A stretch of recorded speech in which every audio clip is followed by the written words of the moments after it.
खरबुजाची शेती नक्की कशी करायची, या माध्यमातून लाखो रुपयांचा नफा कसा कमवायचा, जाणून घेण्यासाठी पहा आमचा हा खास रिपोर्ट।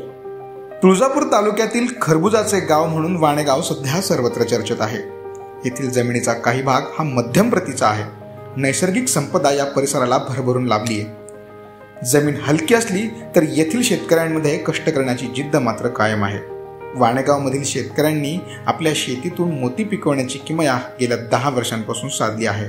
गावामध्ये 2 जातीची लागवड सध्या केली जाते। एक कुंदन आहे, दुसरं म्हणजे कोहिनूर। कोहिनूर जाते सध्या खाली 15 ने वरी 30-32 रुपये किलो। 7 ग्रामचा माल घेतला जातोय। नग आहे ती 7 ग्रामचा पुल्ला नग घेतला जातोय 6-7चा।